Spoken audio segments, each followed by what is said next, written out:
Welcome everybody. It's the Mile 99 interview series, and this is our 18th episode. As you probably, some of you know, we talk to a different ultra runner every week, pretty much every week lately, and even this week is going to be twice a week. And we just find out something about, what makes them tick, where they've been racing, even this year that people have been racing and doing some amazing things, and just kind of find out, anything else that might be interesting along the way, and usually get some great stories and some good advice. I'm joined tonight, as usual, by my co-hosts Jessica Harris and Mike Turner. And I just want to give a little shout out to Mike. He was away when we spoke to Bob Crowley a couple of weeks ago. He was down at Arizona at the Javelina 100. And he successfully completed that 100-mile race, I believe his fifth buckle, just under 23 hours, a new PR for him. So congratulations, Woo! Mike. How are you both doing, Jessica and Mike? Doing good, doing good. So we started this series back in May as a way to kind of keep our community connected and inspired and motivated through, like Greg said, talking to local ultra runners about what they're up to, what they're doing, just to kind of share that collective knowledge and keep people staying together and feeling like, like they're connected. Jessica is over here. She's watching the chat rooms, the various rooms. We're on Facebook Live, the Aid Station, and also our site. She's tracking questions and also on the chat room on Zoom here as well. Towards the end of the show, we'll have a Q&A session, and we can go over questions from the audience and obviously Facebook Live. We want to mention a couple friends of the show. The Aid Station, friends of ours, great place in Auburn to get some shoes, get some beer, hang out. They have a Thursday night run, which is fun. So please visit them when you're in town. Also, our friends, Monsters of Massage, which Greg and I visit regularly.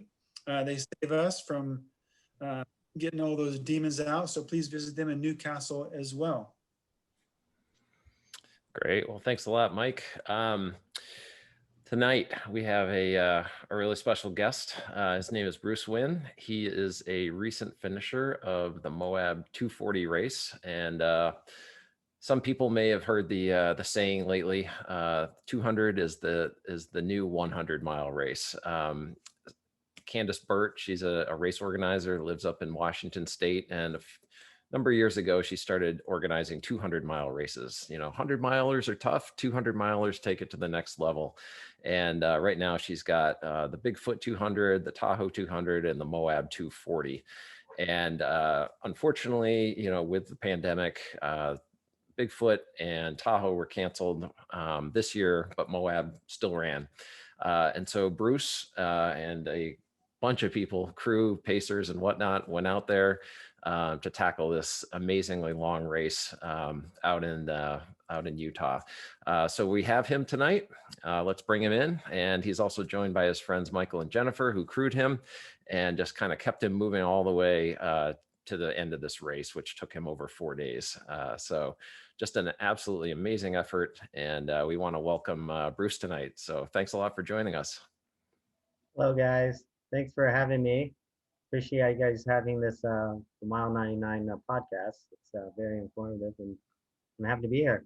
Yeah, great. Well, I'm hoping that you're well past the recovery phase at this point and enjoying life after that effort. Yeah, the recovery was was actually better than all my 200s and my 100s. So I'm very surprised, but with all the stuff that I did and recovery and stuff I did during the race, I came out pretty strong and no injuries. That's really excellent to hear. We're going to totally dive into the race, all of it, as much as we can fit in the hour, and obviously get to the audience Q&A like we talked about. But one thing I just wanted to start with, and we usually do this with all of our guests, is just kind of like get a little bit of backstory about you, how you kind of got started in running. I looked back at your pre-interview questionnaire, and it sounds like you did a 5K, and like that was your entry into running. And I'm just curious about how you found running, and what made you decide to even do that first race? Yeah, my first race was the 5K Susan Komen cancer fundraising, and my friends just got a group together and I ran that one. It was in Cow Expo, and I had a blast. I didn't know I could run that fast and that distance. I never ran that before. And then um, I looked online, and I grew up in Marin, and I saw this 50K. I'm like, how can that be? So I signed up for 50K in Marin, which is the Marin Ultra Challenge, and that was a painful, of just learning. I just came in there with a backpack and camel pack and some other gear that's not normal running gear, just tennis shoes, and I got hooked. So Marin, those trails in Marin just hooked me, and I never looked back. Wow. And I mean, those are not easy trails. I mean, you got climbs, you got crazy descents. I mean, all kinds of stuff out there, right? Yeah, yeah. My friend thought I was crazy, but I got him to come along with me, and we both just suffered together, and we finished. I think we were like the last 10 people or something like that, but Yeah. Do you remember how long it took you to finish that one? probably like 8.5 or something like that, or Yeah. I mean, nine. as a first effort though, like for a 50K, that's pretty good, I think, if you're out there Yeah, in Marin. yeah. You got some serious elevation and all that. And so, like were you active as a kid? Like was this sort of like a brand new thing for you in terms of getting into like any kind of endurance sports? I've been always inactive. I've wrestled all through high school, did wrestling and track all through high school, all 4 years, but never running. It was just one of those things where either I was just no passion, just didn't have time to run. I was just a very athletic person, but no running. Hmm. And so, but I like challenges. So uh, um, that's I'm just that way. I like to learn, and particularly active stuff. And Hmm. yeah, Well, you've certainly found some challenges as we're going to dive into here. And so I looked through your ultra sign up. I do that with a lot of the guests just to yeah, kind of get a sense of what their trajectory has been.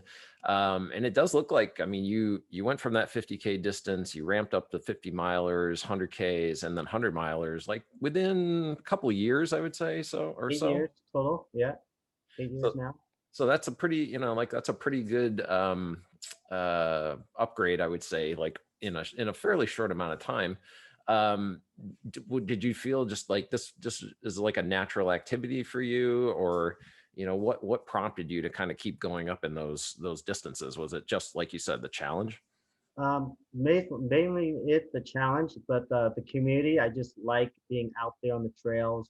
I this all actually started because of my past, because I used to have anxiety, and my doctor diagnosed me with anxiety problems and tension headaches and stuff, and they would give me these pills, and I didn't like to take those pills because it would just put me to like brain dead. Mm, And so and that's why I started running, and that solved the whole thing. And my doctor's like, hey, keep doing what you're doing, and so I got off of that for like after yeah, like a year after that. So I haven't been taking that medicine for a while. So, and I'm not gonna plan on taking it because I keep doing what I like to do and keeping my yeah, brain busy. But yeah, the challenge is I like to learn and keep challenging myself while I'm learning, and trying to dial everything that dial everything that went wrong, and then and just keep challenging myself.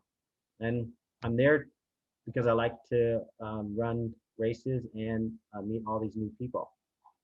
yeah. And I like just the thought of someone, of me having problems and someone helping me, and then I have to pay back the return, pay back, and I help other people. So I like that kind of community where everybody's always watching out for each other and trying to get to the next level, um, and teaching each other. Absolutely. I mean, I think, and I know Mike can comment on this, like many of us have come into this sport pretty much not knowing anything, and you go out, and that's kind of why we're doing this. We've been doing this series since May, is that we still want to be able to exchange this information. I know people are going to get a lot out of what you talked to us about tonight. And I know, I personally learned a lot from just running with people in this area. Mike has learned a lot from running with people. I'm sure everybody else, Jessica, and we all have our little crew of people, and we feed off of them, and we all share. And it sounds like you've been able to do the same thing. Yeah. Yeah. That's so great. And like, who do you train with, I guess, normally, like when you're, preparing for a race? Do you have like a set number of people that you go with, and that sort of thing, or? Honestly, the first 7 years, um, I've been just training on myself because my schedule's so irregular, and I just go out there and the common Auburn trails and no hands and stuff like that. But I get it, just go there, get it done. But recently, the last couple of years, I've been joining running clubs and Tuesdays, Wednesdays, just to get some maintenance on that caveat in the Folsom Lake area. Oh yeah. Yeah, and then recently, I met Mike Lee, and he's very organized and on the point, and he's been asked, inviting me to his back to back, and so I've never done most of these back to backs with other people, and his back to backs are like Tahoe and a lot of vert, and so he got into me to this groove, um, and then it's so much easier when you have a group of people. It's accountability, and you go out there, and you have fun too. So I was grinding the first 7 years, mostly a lot by myself and just running races and learning from people. It's just because of my schedule. Yeah. But Well, yeah, recently, it's been good for groups. I saw either in your race report or I think in your race report, and also in your pre-interview questionnaire. I mean, you have a family, you've got a lot going on, and yeah, and just talking about like training. I mean, you're taking it to the next level. You're doing the 200-mile distances now. Like, how much more training do you have to do those races, and how do you fit that in with a family and a job and every other responsibility you might have? I try to it, balance my training, but it's spontaneous. Um, Sometimes I just don't have 2 days, and I'm with my boys and the whole family. Then sometimes I just have both days running days. So I'll take that any opportunity. Um, but recently I was surprised to see that my Strava mileage went down Mm. the more I ran my races. So I guess I'll substitute my races, but it's more quality now, training than just every day going out there doing my 10, 10, 10, 10. It's more like Saturday and Sundays back to back, and then weekends I might miss the whole weekend. So it's spontaneous, and it's I think when you're looking for a race, you need that vert. Then you just do a whole bunch of verts.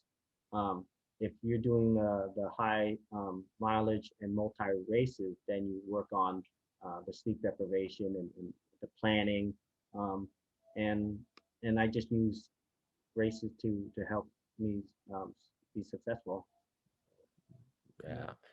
Oh, it's got to be tough though. Yeah, like just being opportunistic about your training, and just grabbing those minutes or those hours or half a day here and there kind of thing. I mean, I can appreciate like how much time management, how much you have to have time management skills to do all that. That's definitely got to be a challenge. I'm uh, I'm very spontaneous. Yeah. Um, I don't plan a lot. I just do it. Um, I just Here's an example.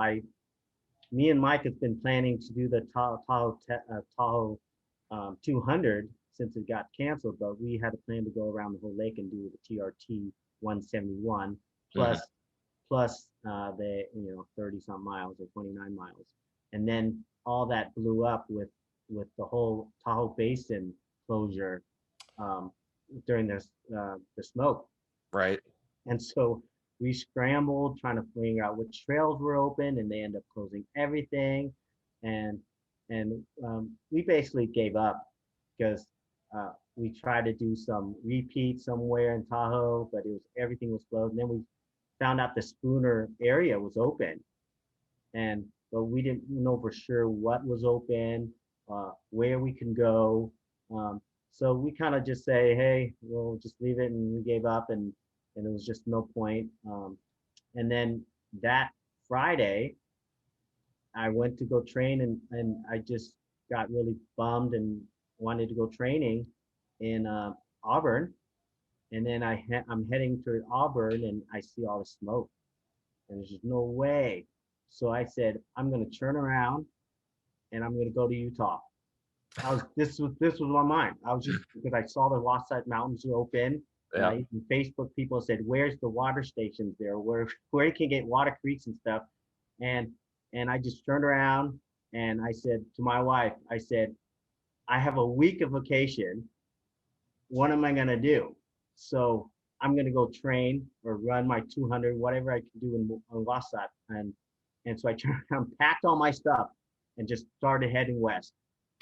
and and I just and I said, well, I'm gonna pull over to since I'm going that way, I'm gonna pull over to Spooner and talk to the ranger. So I talked to the ranger there. I pulled into the TRT finish starting line where they start. And I pulled in and I told the rangers, hey, what's going on here? And they said, yeah, it's this whole vast Spooner backcountry is open. And I said, really? And I said, they said all the way to Tunnel Creek, and I said, so they gave me the okay. Yeah, I got the okay, and there was no smog at that area. There was no smoke or anything. And I said, what about camping? And I said, I read camping, and they said, well, you could camp in the backcountry, but you can't camp in your car. And I said, so you can leave your car here overnight? And they said, yes, as long as you're not camping in your car or at the Spooner Lake area. And and so I said, well, what if I'm just out there for 4 days, 200 miles running in circles? And they said, it's fine. As long as you don't as long as you don't set up tent or anything in the parking lot or designated area, you're okay. So it's 12 o'clock noon. And I said, I called Michael and I said, this is what I'm up to. If you want to join me, Michael's in Michael's in San Jose or in the Bay Area, and he said, "Wow, that's kind of far." And he looked at the stuff and he said, "No, maybe." So I said, "Well, I'm going to start. You can always join me." So at this time, it was that 150 uh, air quality index. So it was kind of iffy for him to come all the way here and it's spotty. So I just started and I called Roger, which is our plan B was to run behind his backyard in Truckee, but then it was closed also. And then he came down next morning to join me for 50 miles for fun. And he ended up doing 205 miles with me. Whoa. So we both did the Tahoe virtual Tessie 200 there. Right. And I had a couple people come and help me with logistics, but I just camped in my car and he camped in his Sprinter van. And we did this all night long. And then we found this other crew from from South Africa, something that was also training and doing the test Tahoe and training for the Moab. And had their husband and doing it off of Tunnel Creek. So they were crewing and doing loops up in Tunnel Creek, and then we bumped into them. So it was everything came together and it worked, and we had a blast. And that was the first time I really tested myself solo. Wow. And being Which out there, it was an adventure for sure. I mean, that had to be a huge confidence builder for the 240 then, because you basically took a situation which wasn't looking good. You completely changed your mindset. You went out there with just some focus and, hey, if other people want to join, great, but I got to do this thing. And Yeah. that's like the test of ultimate flexibility right there. And I'm sure that kind of attitude serves you well when you're in the 240 and you're running into all kinds of issues, which we can get into now. Like I read your race report, and I mean, just the things you had to go through for that race. Do you want to just basically kick it off by describing the race and sort of like, your arrival there and such? Yeah, logistics is the big one for 240 miles. I've done the tall 200 and attempted the Bigfoot 200. Logistically, it's a lot. It's a lot of work. But you do your best, and then is toe the line. And I knew that is from experience from other people saying Moab's pretty remote, and so I tried my best to to to settle my minivan and make my crew comfortable. Um, and I got a crew together, so I was gonna end up doing solo, but I ended up two people, which was very special, and that was the only way I could get my elevated legs to work, to to to get that electronics to work, remote, off grid. Um, uh, yeah, so the Moab 240 is just a long desert with a couple mountain ranges. Um, it's a race that has the weather changes. The range is so big. You could go from really cold to really hot, and that's you don't find that in Bigfoot or 200, Bigfoot or Tahoe. So Moab is that extreme. So be prepared to have gear for those two extreme situations. So Bruce, I is it a point to point, or is it a? It's a big loop. Yeah, it's a big loop. Let's see, big loop. Yeah, Tahoe's a big loop, and then Bigfoot is a point to point. It's a big loop. You're gonna see a lot of that same red rock, massive mesas and plateaus and neat stuff out there. Totally different. I've never ran it in the desert before, but you see a lot of um, carcasses and bones, and it was pretty neat. It was a different experience. I like the heat. Talking about animals, right? Yeah. So logistically, I think you have to be prepared. And then running this was total. I knew that there's no vert really. It was just long, steady climbs, um, and vertical verts like steep. It's not that much. It's not like compared to Bigfoot and Tahoe. So I knew it's going to be a long, just shuffling, long shuffling, and it's a mind game. And from all my experience, and Roger Pineapple from Truckee, he did a triple crown and he's done Moab twice already, and he said it's just a mind game, and it's gonna nothing physical. It's just mostly mind and the straightaways, and so I was ready for that. I was ready for the mindset to go out and whatever, and yeah, it's a mindset when you go out there for a Moab for sure. If you're not up to the adventure, up to all the changing uh, twists and turns, you have to be prepared. Yeah. Hey, Bruce, what are the high and low elevations on the course? What type of elevations are you getting into? Um, I don't remember, but the changes is not high.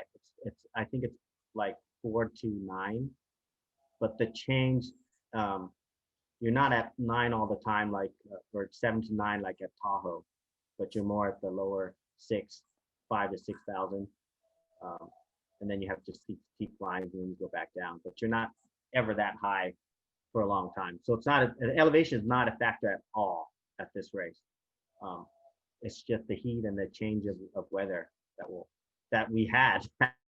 Actually, everybody was way off guard, and that's the thing is you got to bring your gear no matter what for any changes. And I've seen people, oh, the first 3 days was super hot, and during the night, even 2 o'clock in the morning, I had my t-shirt on. That was true, but on the third night, it was freezing cold, and I did my write up, and it caught a lot of people off guard, um, and they underestimated the weather changes. Even, I mean, you're not focused on the weather that much, unless your crew is always on it. Um, but there's those um, expected events that might happen along the way, and it bite you in the butt if you don't get your gear right. And you're not doing a checklist, and even one simple gear. I mean, if the bivy emergency bivy, if you don't have that, that is a game changer. If you don't have that, it's life threatening too, right? So I've done so many situations where people are caught in snow and without any gear, and then they have to turn around, and it's just sad to I mean, lessons learned, but you invest so much on a race like that, and to just put that and not bring that gear that only weighs like an ounce, you know, you don't take it for granted. The weather's Mother Nature. You can only could survive Mother Nature, but you can't beat Mother Nature. Yeah, you could you could you can lose to Mother Nature or survive, but you can't beat Mother Nature, and they will get you. So plan on bringing all your gear, train with all your gear, and don't take the gear out of your bag. And I we made a little brain fart, and I forgot my puffy jacket. Most people don't bring puffy jackets unless it's super super super cold. Um, that's just an extra fear, but it's not required. Um, and I had it all 4 days, but it's that one strip, that 1 2 seconds, I didn't have it, and it kind of almost ended my race. So I remember reading that in your race report. So you had to borrow the puffy jacket from your pacer at that moment, yeah, I guess. yeah, I borrowed it. He lent it to me because I was getting cold and he wasn't. He wasn't even using it, but he didn't bring any other gear. So now that was a problem. Now he couldn't stay cold, stay warm enough to be, to do anything. So I had all my gear, so it was just long story short. Um, the best decision was for him to just go on to the next ages by himself and run off because he couldn't stay warm enough because I was going too slow. Yeah. And I was wearing all my gear, um, and I was comfortable. So, um, but I didn't want him to get any hypothermia or anything like that because that would just ruin the whole thing. And we both agreed, and that's what happened. So unfortunately, um, things happen, and he's a pacer, and he knows he needs to bring all this stuff, and I have no idea why he didn't choose to bring any of his gear. He's done his Tahoe 200 before 3 times. He's been in worse situations and snow and all this stuff, and he chose not to bring it. So it was kind of unfortunate, and that's what happened. So, but lessons learned. I mean, If anybody hasn't read your race report, it's on Facebook, and it's a good read, and it shows how organized and prepared you are. And I respect it because I believe in being prepared and organized. And so going through it, I really enjoyed how you had your gear, you had extra gear, you carried extra stuff in case someone else didn't have theirs. You yeah, had your electronics, you had your maps, you knew where the trail was. I mean, you were not going to let anything go to waste. I mean, if something happened to you and you weren't prepared for it, it was going to be something you wouldn't have thought about because you really were thorough from what I read in your report. yeah. From all my races, and I ran Tahoe 200 in 2017, and then I paced 2 years in a row at Tahoe 200 to get my runners to the finish line, and then I attempted a Bigfoot 200. Um, it's all about gear. You got to make sure you got your gear and you're prepared for the worst case scenario. And you invest so much time and money, why not, bring that stuff? You can't. It's just risk management, basically, and then you have to execute. Um, I've just being around people, learning stuff, and recently, it's risk management is very important, and organizing. So I wish I was more organized, but I knew how these 200s are. Um, the 200 is a long race, and anything can happen, but you have a lot of time to fix it. So it's always it's a long time to have a lot of things go wrong, but you do have a lot of time to fix it. And in the way I do things is just be patient. The whole race, just be patient. I've seen runners. I mean, 50 Ks, 50 miles, 100 miles, they go out, boom, they go out and they, fight them in the end, but they go out too fast. But even a 200, they still go out too fast. And in the long run, that muscle fatigue is never going to come back, and it's going to be painful to get that back, and then you're going to waste a lot of time on other stuff like medical or sleeping, and just to get that the glucose back. And I've learned that that it's just patience, because it's about finishing the race and surviving the race. It's not about time or anything like that. And people, yeah, they want goals, but they have to be realistic about their goals and about their pacing, because at 200 miles, it's really hard to predict what's going to happen. You could have charts and pacings and stuff like that. The way I approach these kind of 200-mile races is I don't have pace charts or anything. I just say, if I'm moving and I'm walking, that's 3 miles an hour. And if I'm shuffling, I'm banking more sleep. So, and then I'm prepared for anything that happens. That's, I'm just free-minded like that. I'm just ready and solve problems. And I like doing that. I like solving problems. And you have to be patient, because if you don't be patient, it's just going to kill you in the mindset. You're going to start going fast, and or just sleeping longer. Yeah, so patience to solve problems. That's how I tell people, and that's how I run my races. A lot of patience. Excellent advice. Yeah, I like the idea of you having more time to fix things. That's attractive about a 200. We have two people that joined you at the race here, Michael and Jennifer, and we'd just like to unmute them and have them introduce themselves and just say what their roles were in your amazing journey here. Jen, go ahead. Hi, Jen. Okay, I'm Jen. Hi. I paced Bruce and crewed him. And that was my first time ever pacing or crewing, so it was a lot of fun. I paced him for 2 sections, about 30 miles each. Right, I think 4 sections, right? What? Is it 4 sections? I paced only 2, and then there were crewed. Yeah. Okay. Oh wait. Oh yeah. It was 4, because I always forget the. Yeah, the you maybe two in a row. So 230 miles block, yeah. Yeah, two 30-mile blocks. Yeah. Total 4 Nice. sections. What can you say about Bruce's condition when you were out there? No, it was amazing. Like, he was just smiling all the time, just always moving. Even when we were in the LaSalle's, and that was hard, because that was probably where from what I saw on the map, and there was a lot of elevation gain in that, and still smiling, still having a great time, still moving so fast going uphill, like these steep climbs that were in the LaSalle's. He was just super fast, just going straight up the hills at mile 200. It was amazing.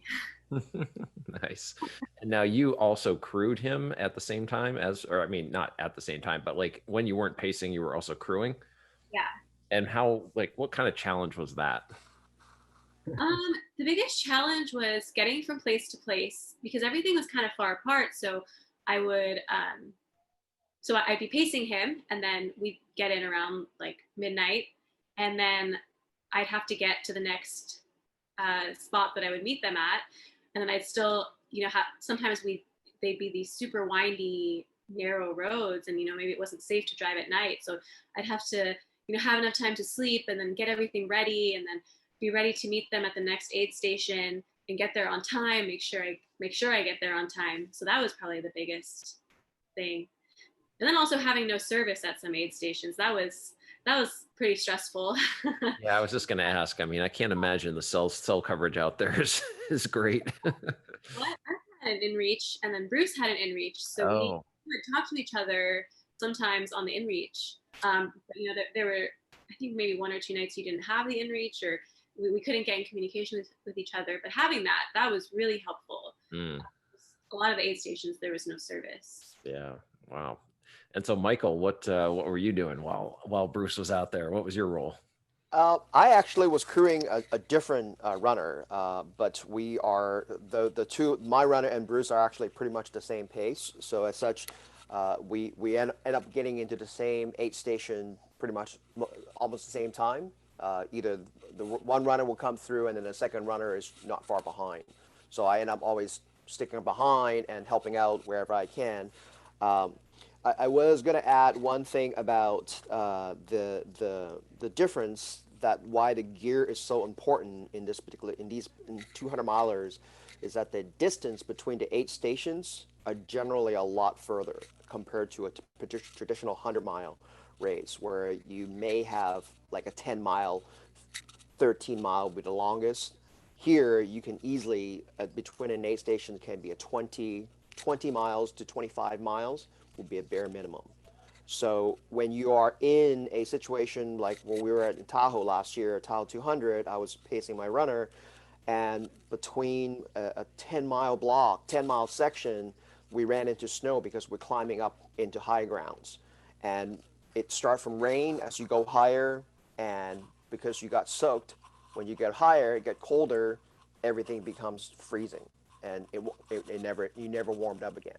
So things can change in a hurry very, very quickly. And that's where the emergency gear, being prepared, like Bruce was talking about, and having extra, just think of not only just for yourself, I always carry 2 bivvies, one for me and one for just in case. If I would help someone else and I have to leave one with them, I don't want to give my away, right? So carrying extra, not only, but that means you got to train with that, get used to the load and get used to the weight that you're carrying a certain amount of volume on a regular basis. Just survival, right? Yeah, when you get past the 100 miles, you're going to go like between 2 to 3 miles an hour.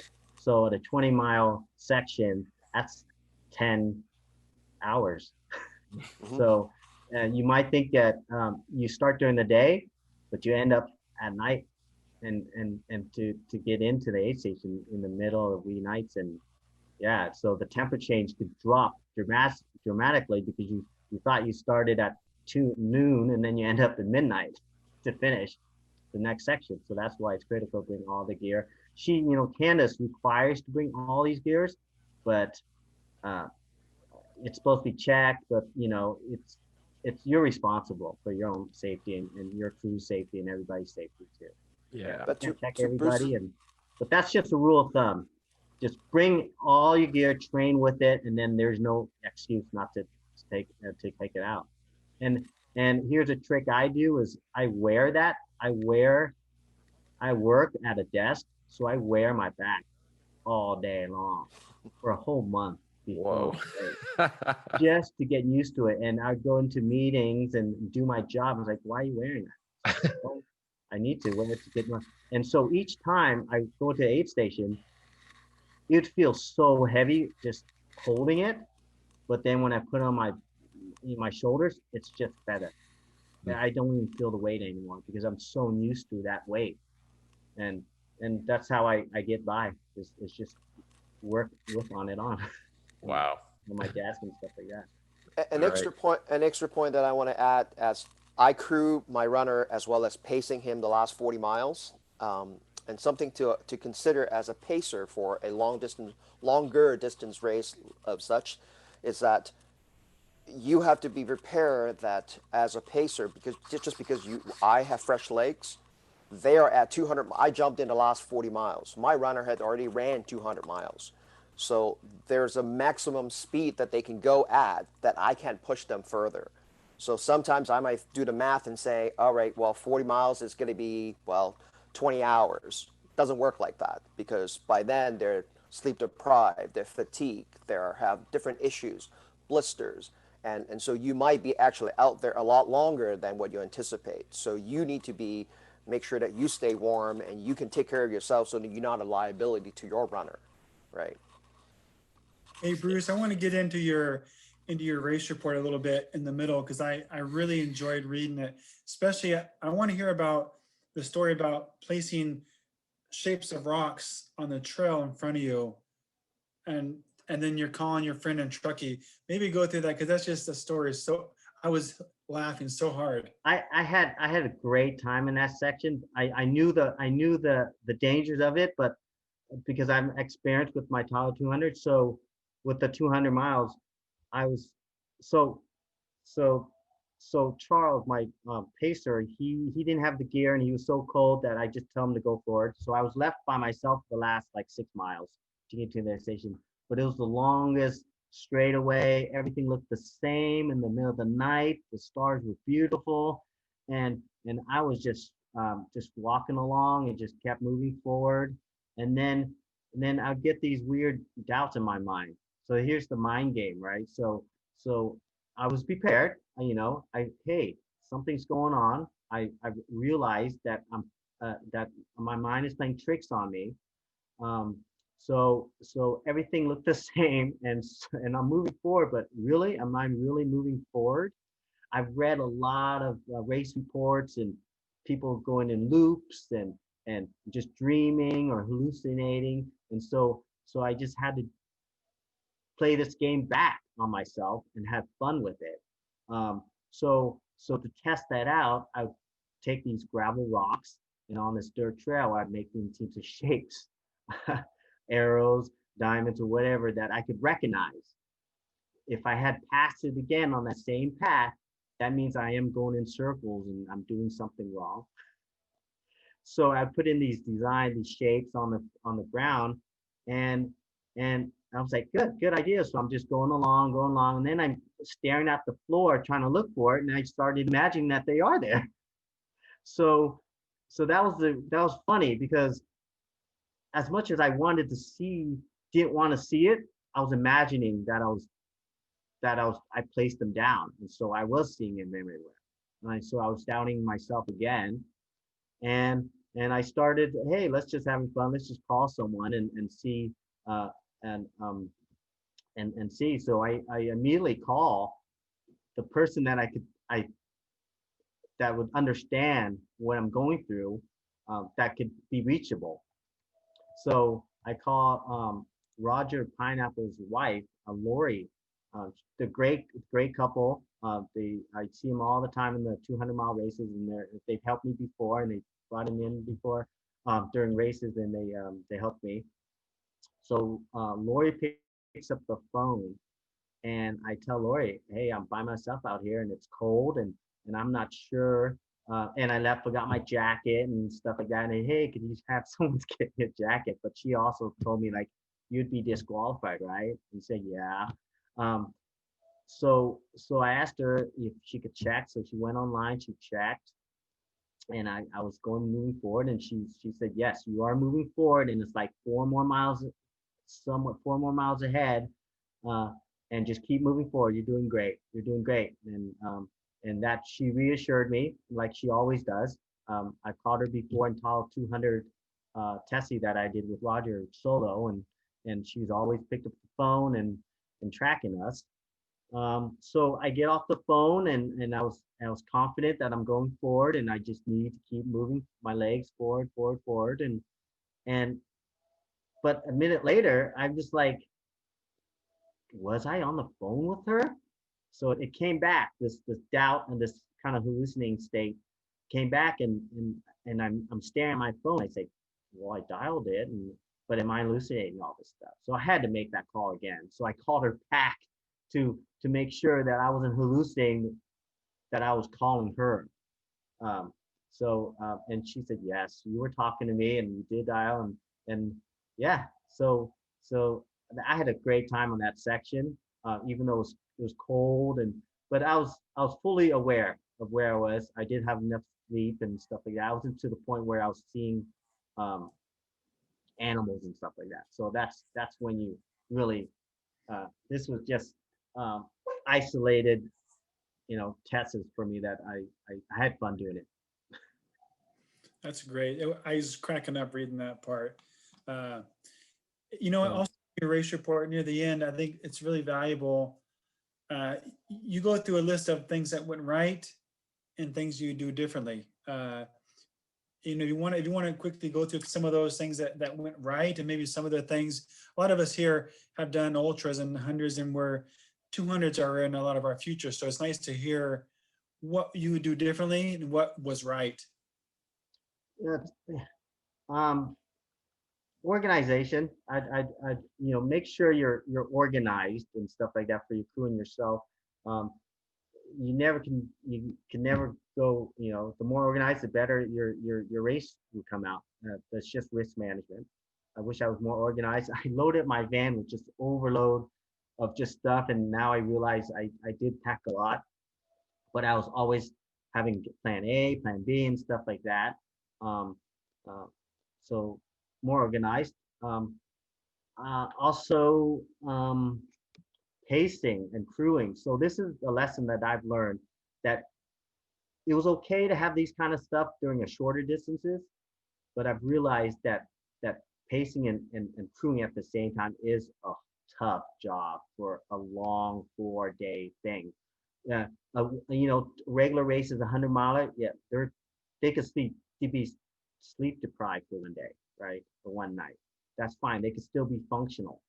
But if they're going off 2 or 3 or 4 days, they might not get the sleep that they need because they're so busy doing stuff. So I didn't put that together when I had this team, and so I've learned that that is very important, to maybe reduce the sections, uh, one section at a time, or have just sole responsibility of just crewing and pacing.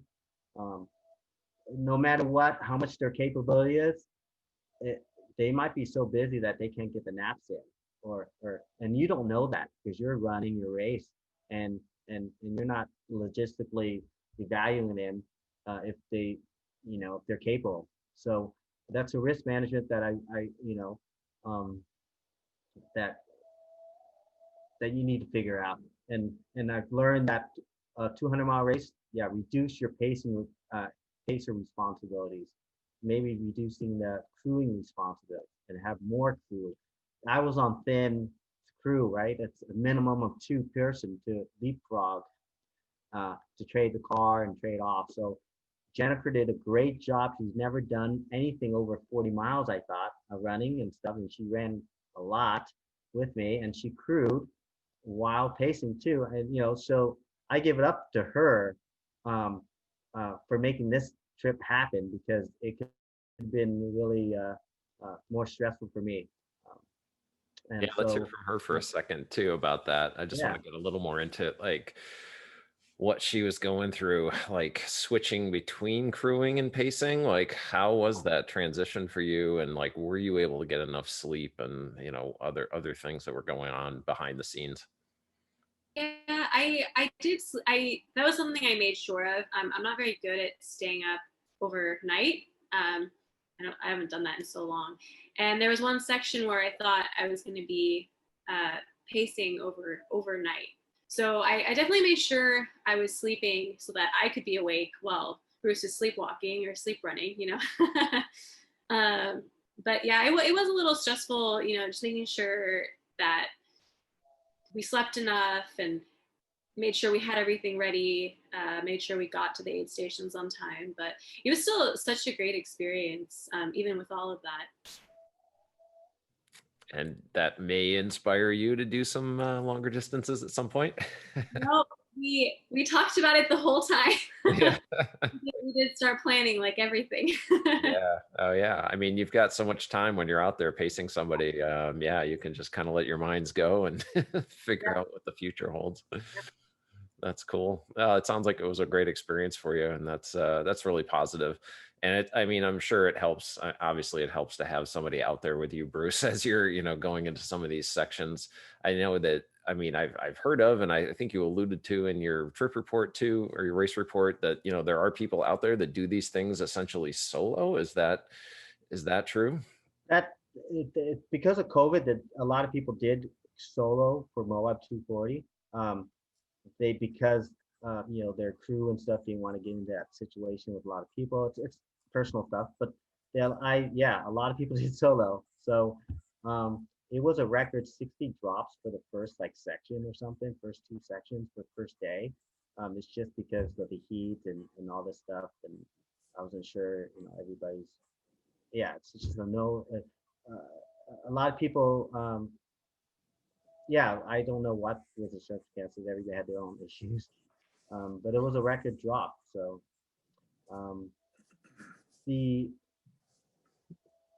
yeah, so what? There's an interesting, good question, Greg, because I know that Ray Sanchez is on here. We interviewed him a month or so ago, and he's done a lot of long distance races, and he believes in going alone.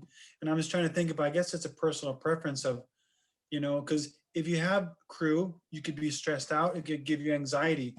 Will they be there? Will they not be there? Worrying about them. Does that build it? Is there anxiety there? It's true. It's true. I would recommend like these 200s to have a crew and pacer for the first time around. So I've been so experienced and now I know how to take my naps and stuff.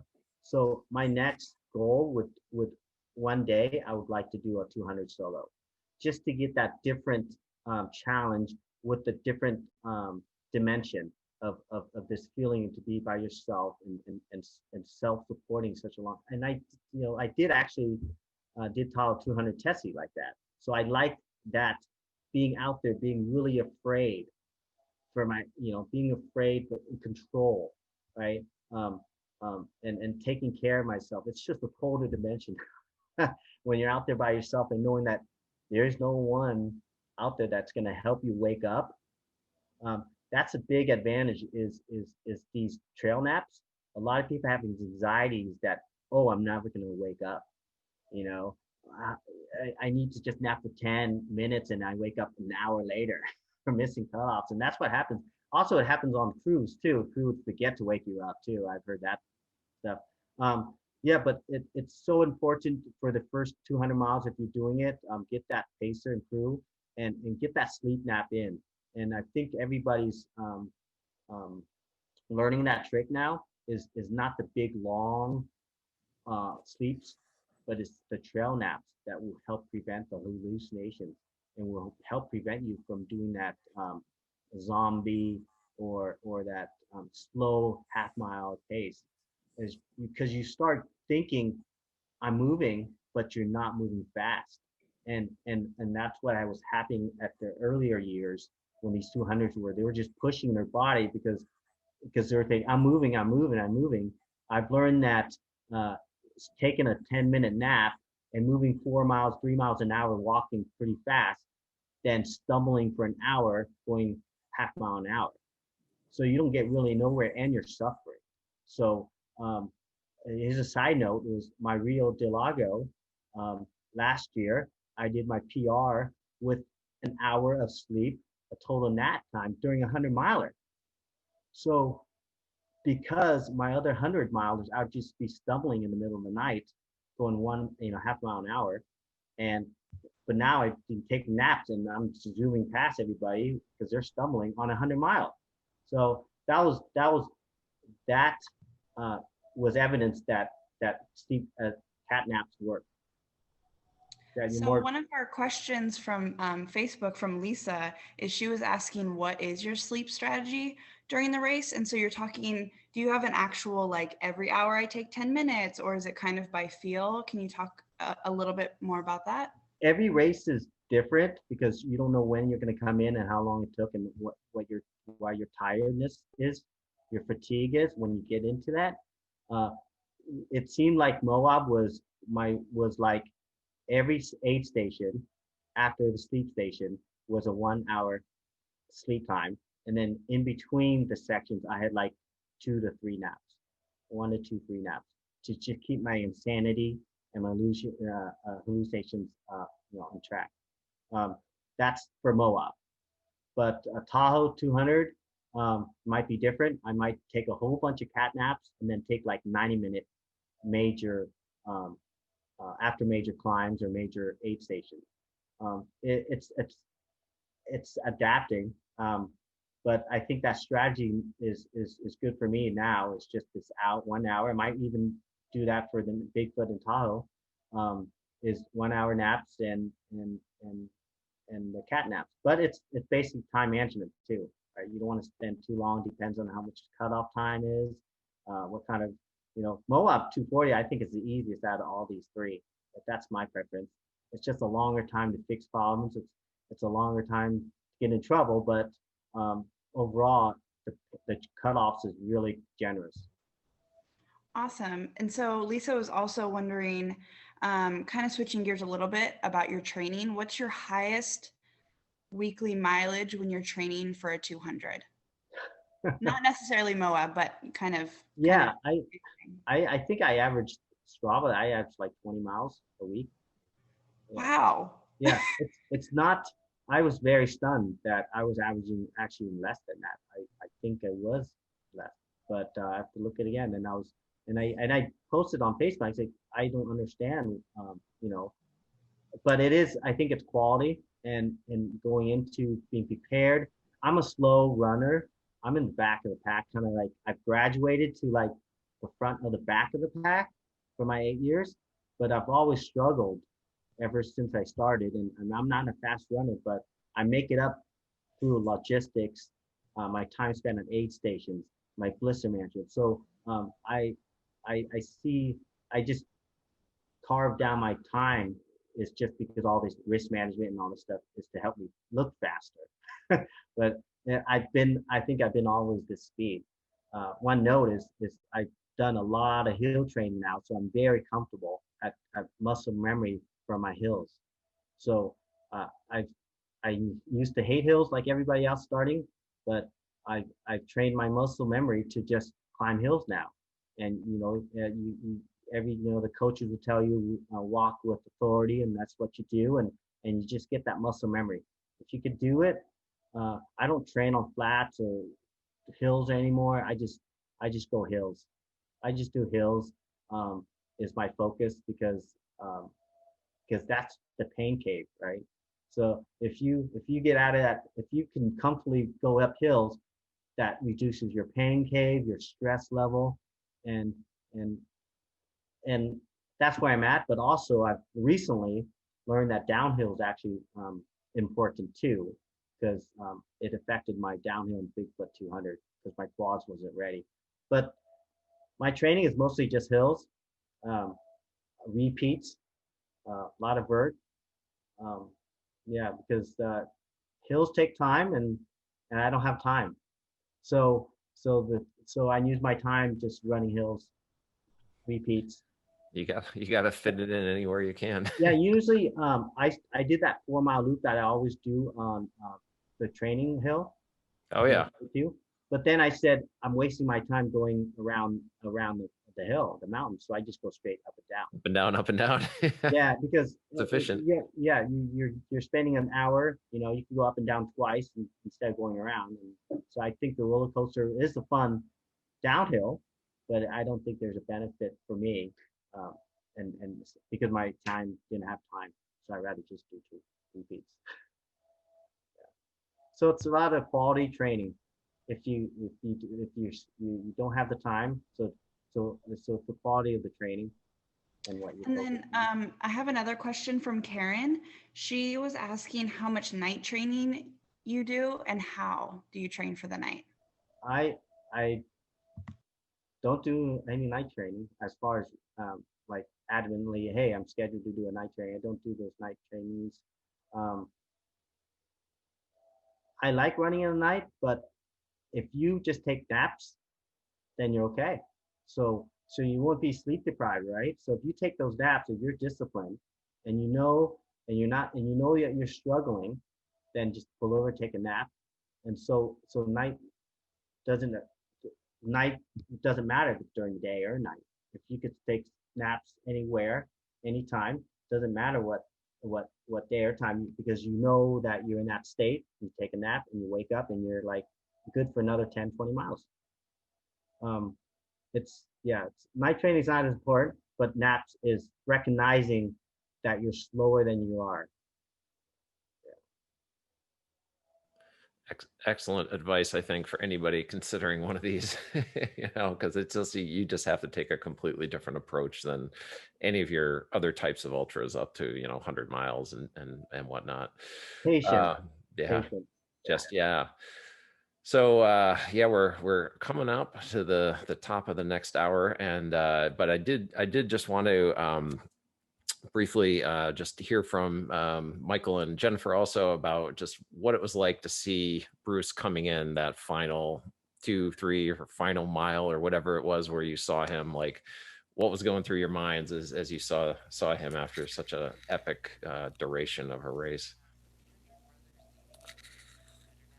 Well, I had actually just ran my runner in about 3 hours prior, so we made a determination whether we're going to stick around because he just finished 240 miles, my runner, and then we were just like, we know Bruce is 4 miles away, so it's about an hour and a half. So we make a determination: do we stay or do we have to bring him back to the hotel? He and I actually had talked about it, and before he start the Moab from doing Tahoe 200, he had a little bit of an issue with his foot. Bruce, you talked about that in your race report, and from tendonitis, something to that effect. Yeah. And so I was really worried from the very get go that God, you now have to go attack another 240 miles. But I made him a promise that I will actually see him at the finish to bring him in, and so and also throughout the 4 days that I ran into Jennifer and other people like Roger and figure out that what he had emotionally went through with some of the challenge that above beyond the course, but just the logistics and things that he had ran into, it was even more important that to actually see him there. And so we decided to actually surprise him by hiding behind a rock. I think that was and pop out and surprise him. But it was all emotion. I mean, anybody who actually watched that video, I think it's pretty hard to have a dry eye. I cried, and I didn't even run the race, but I saw him, and I think when he saw us, that was the moment that he realized that okay, he can let go now. So that everything kind of just came out. I know he had just talked to his wife and kids as well prior to that, so the emotion was very raw, very, very raw. But kudos to him. There's a quick tip that I wanted to that about napping that I've learned, and I haven't seen other people do it, but that splash blanket, Mylar, very light. I always lay it down on the ground and nap on it. It's because if you have that equipment, you're likely to take the naps, because the hardest part is finding where to take the naps, on needles, on gravel, on other stuff. So if you have that Mylar, you put it on and you sleep anywhere. Well, you're tired anywhere. It doesn't matter. You can sleep on gravel or nails or whatever. But that Mylar helps prevents that ground sucking all that heat from your body. So it makes you very comfortable, and it bounces that heat back, so then you fall asleep really quick. So I know my past, I've had struggles trying to take naps because I was freezing cold, or I wasn't cold until I laid on the ground, and that ground will just suck all your warmth out, and then you're like, I can't sleep now, or I'm struggling and I'm shivering. So that Mylar blanket, very lightweight, it's worth carrying around, and it's easy to fold back up, squish it back up, and that's I like doing that. Actually, I have fun laying that out and sleeping on it, and then so it's a good tip. Yeah, great advice. I've been carrying one of those, and I certainly will be through the winter, I'm sure, on some of the more remote hikes, or runs and hikes. Jennifer, what was your experience there when you guys surprised Bruce at the end? Well, like Michael said, it was a super emotional and also amazing experience because, we followed Bruce the whole way, just like knowing how tired he was and also how hard he worked. It's just like, it was such an amazing experience to be there at the end. And, it was also so emotional for all of us because, we knew how hard he worked to get there. And yeah.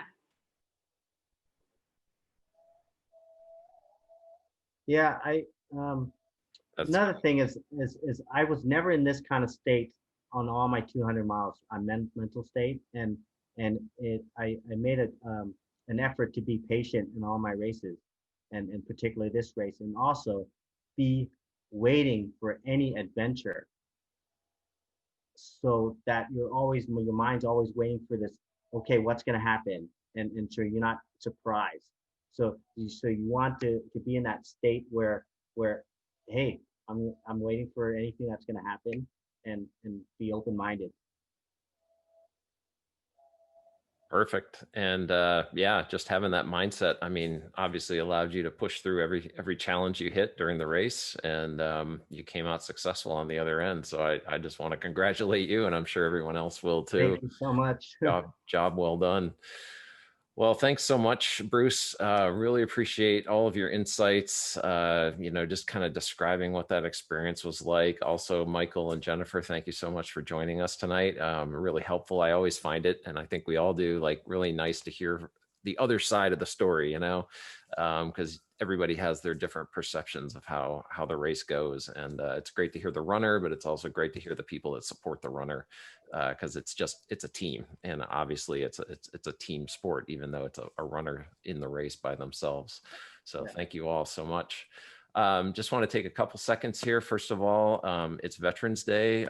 We all here at the Mile 99 interview want to wish all of our veterans, past and present, so much thanks for keeping us safe, putting their lives on the line for us every day. We don't know what we would do without you all. So thank you so much, and happy Veterans Day to all of them out there. Again, Mike mentioned in the beginning, go visit our friends at the aid station down in Auburn on High Street. And I'm sure you'll find some good chat there, and hopefully some beer and some gear that you might need. And also, absolutely look up Monsters of Massage. I've been going there. I've got a little plantar fasciitis kicking up, and hopefully they'll get it squeezed out for me pretty soon here. But they've been great, and definitely been going there for a couple of years now, and really can't say enough. So thanks all. We have another interview tomorrow night. We're going to be talking to Dan Barger. He recently completed the Western States 200 out and back.